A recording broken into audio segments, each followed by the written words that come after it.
Hey, it's Eddie for moving on up with the Marvels, and I'm about to react to one of the Powerball winners who loses it all. All right, let's see. Let's see how they lost it all. Facts First presents Powerball lottery winner loses it all. Many people dream of winning the lottery. If they won millions of dollars, all their problems would be solved. They could live in a beautiful mansion, drive a fancy car, wear only designer clothes. With millions of dollars, they'd never have to work again. There are plenty of reasons why I'm just trying to figure out where this shit gonna go. winning the lottery would be incredible. But when Marie Holmes won, she says that it was one of the worst things that ever happened to her. What would make a woman upset about winning $188 million?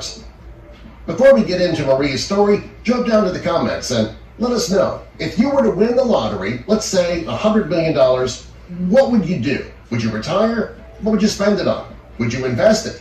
Tell us in the comments. Also, be sure to subscribe and click the notification bell so you don't miss our future videos. Nobody needed money more than Marie Holmes. When she won the Powerball, she was 26 years old. She was working at McDonald's and Walmart, trying to support her 4 children on her own. McDonald's and Shortly Walmart. before winning the lottery, she had to quit both jobs after one of her children was diagnosed with cerebral palsy. What? The pressure was weighing on Marie. With 4 children and one with a debilitating disability, the pressure was mounting. Can't lose. So How you was gonna the bills. lose the? And now that she couldn't work, things were even worse. In February of 2015, the Powerball February jackpot 23rd was at on top of that. $564 million. Before heading home to her trailer home, she bought a ticket. After the drawing, Marie checked her ticket and realized that she was a winner. She says that she almost had a heart attack when she checked that ticket. She learned 2 other people also had winning numbers, so she was entitled to 1/3 of the jackpot. Like that's anything to complain about. What? Many people believe that when you win a jackpot, you turn your ticket in and you're immediately given the money, but that's not the case.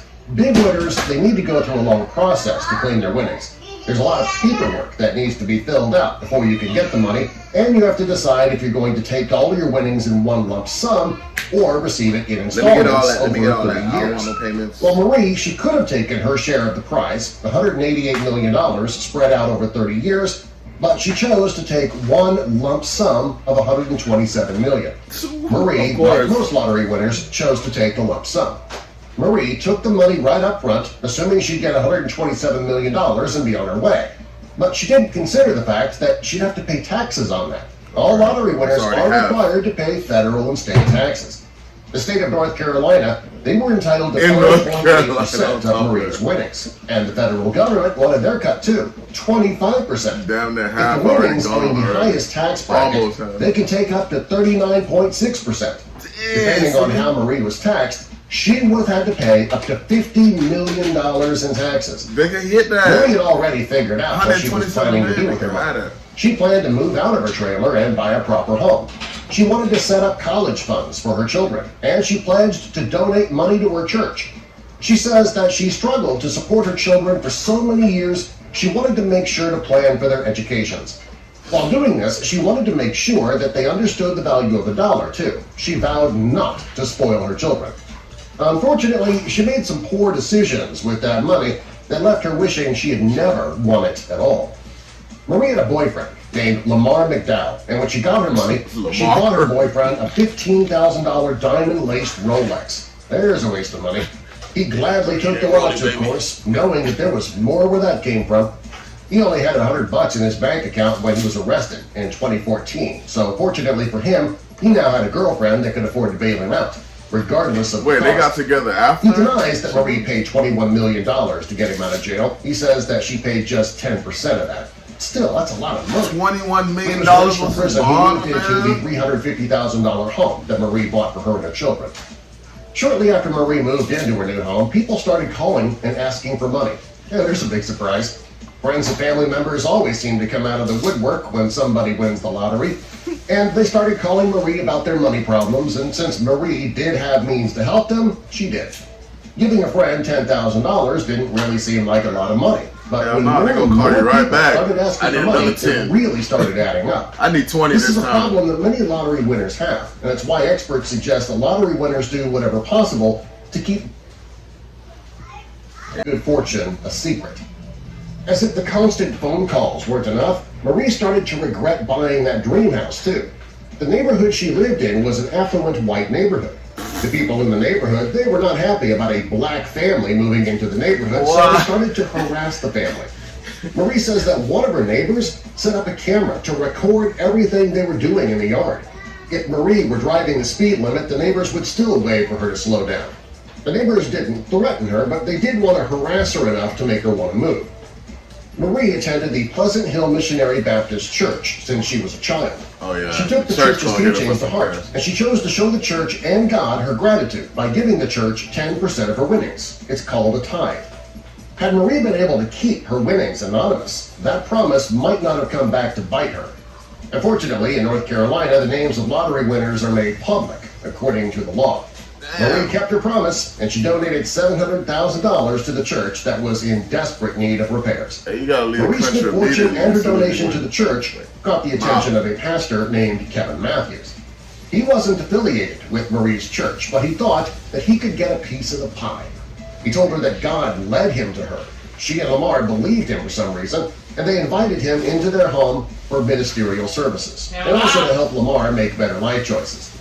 It wasn't long before this pastor made a request. It didn't take Pastor Matthews long to show his true colors, and he asked Marie for $500,000 to help him build a retreat. And he claims that Marie agreed, although there was no written agreement. The pastor didn't want to wait for Marie to come up with the money, so he began building the retreat with his own money.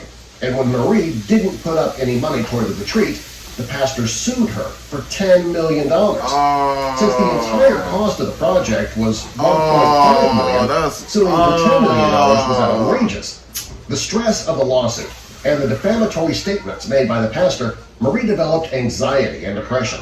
She had to start taking medication to help relieve her symptoms. When people heard about what the pastor was doing, they were outraged that a man who claimed to be a man of God would be so greedy and hurtful. A YouTuber created a series of videos about the case that was called F You, Kevin Matthews. The pastor just wanted to vilify Marie, which caused a lot of stress. While all of this drama was going on with the pastor, rumors began to swirl about Marie and her boyfriend. Marie started hearing rumors that Lamar was cheating on her. There was even a rumor that Marie was paying off his mistress to get them to leave him alone.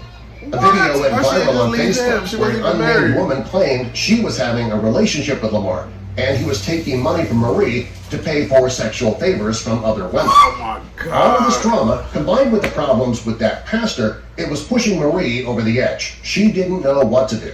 Finally, someone stepped forward to help Marie. Iyanla Van Zant is a well-known author, motivational speaker, and a life coach.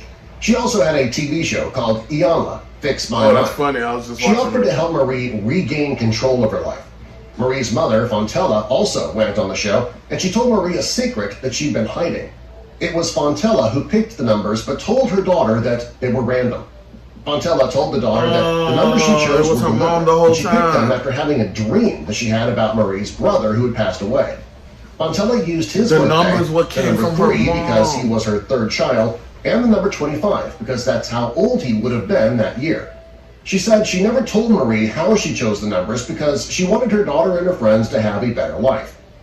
Lamar's gang name was Hot Sauce, and the truth about the money that Marie spent on his bail, it turned out that she bailed him out 3 times. Right after Marie won the cash, she bailed out her boyfriend and spent $3 million doing it. He kept getting into trouble, Hey, I and think I less seen than a this year on the later, news. she had to spend another $6 million to get him out of jail. He got in didn't trouble change his again, behavior and after she that spent either. another He was six- arrested the third time. This time she paid $12 million to get him out. What? Lamar was taking advantage of Marie's kind heart, and What kind each of time he charges got out of was catching jail, him? he would get arrested again. Each time, the arrests took place in front of her children. People didn't like what was happening to Marie, and she didn't like that people were bashing her for bailing her boyfriend out. He claimed that since he was the father of her youngest child, she was doing what was best for the family. As if Marie wasn't going through enough, I don't know, people dog. began 12 bullying million, her. man. Yeah, They accused choices her of to make. stealing her mother's lottery ticket, even though Fontella admitted on the show that she gave the ticket to her daughter. During the taping of the show, Marie also found out that her boyfriend and the father of her youngest child was sentenced to 7 years in jail. Some even accused Marie of not being a good Catholic. Because the Catholic Church is against gambling, some people believe that she should never have bought a ticket in the first place. That's something that priests disagree with, though. Many church youth groups hold raffles, and many churches host bingo nights. How's that any different? They're all forms of gambling. The stress was wearing on Marie terribly, but between her own inner strength and help from Iyanla, she didn't let the stress break her. She managed to hold it together and do something good. Marie wanted to do something despite all the difficult things that were going on in her life. She created the Marie Holmes Foundation, which helped people who were in her situation before she won the lottery. It was designed to help struggling families and underprivileged children. Her organization often holds large events where school supplies and toys for the holiday season are given out. Anyone who wins the lottery should use Marie's story as a cautionary tale. If you win the lottery, the first thing you should do is understand the tax laws before choosing the lump sum or the monthly payouts. Also, hire a financial advisor who can help you manage your money responsibly. Finally, if possible, keep your sudden windfall private. If your state doesn't allow that, don't flaunt your good fortune online. If strangers start calling, hang up. I'd even recommend if they are relatives you haven't heard from in years, it's best to try and remain anonymous if you can. If you ain't packing no bags, you going with the clothes on our back. Keep quiet about your lottery winnings and get the necessary guidance immediately. This Powerball lottery winner loses it all. She managed to do some good things with the winnings, but she still wishes she had never won. Damn. Subscribe for more. Hey. I guess that's that question when they say, like, was it better, like, having the money and losing it or not having it at all? And in her case, I guess it was better not having it at all because that didn't make no sense. Like, that's crazy. That's crazy. Well, I know what to do if I ever win the lottery. What would you do with the money? I'm not doing that. I'm not bailing my boyfriend hot sauce. What would y'all do? Leave in the comments what y'all do with the money. She messed up. Big time. $3 million bond, $6 million bond. What kind of charges he was? I got so much questions now. Where is Marie? Marie, if you out there and you see this video, holler at me. Let me know what really happened because I got so many questions. Like, 127. Then you ended up with 50. Then you bought him out for 6. Then you 20. I just want to hit for 200,000 right now. That's how petty I am. She got 50 million. Well, my friend. 50 million, dog. I'm so, bro, my feelings so hurt. I'm so hurt. God. You messed up, Marie. That's messed up.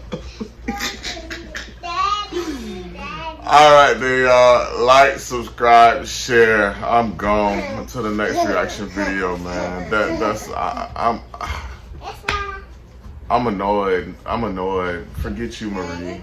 You just ruined the lottery for me.